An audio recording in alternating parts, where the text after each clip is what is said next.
Il se trouve dans cette mallette rouge. Le gravimètre est développé depuis plusieurs années par ces scientifiques de l'Observatoire de Belgique.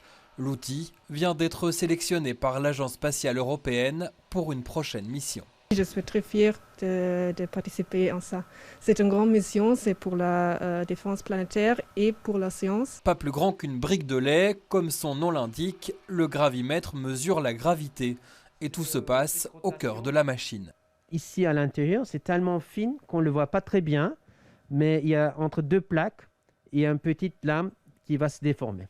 Et on mesure cette déflexion.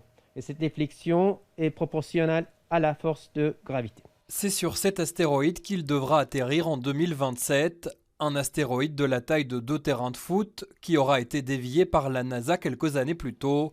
Le gravimètre ramènera ensuite des données essentielles dans le cadre du programme de défense planétaire. Et on va mesurer la pesanteur, la masse, qui va nous donner des informations à propos de l'intérieur et la structure de ces astéroïdes, qui peut alors nous permettre de vérifier nos calculs à partir de cet impact, la déviation. Et comme ça, on peut utiliser ces calculs et ces analyses pour les futurs dangers des astéroïdes, comment on peut les éviter. C'est bien ça l'objectif final, protéger la Terre des astéroïdes. Ça va avoir des conséquences locales, régionales, comme si c'était une bombe à exploser sur une ville, ou si c'est encore un impact plus grand, un astéroïde plus grand, ça peut être un effet global, comme ça s'est passé il y a 65 millions d'années, qui a tué les dinosaures. Statistiquement, il y aura un jour un impact,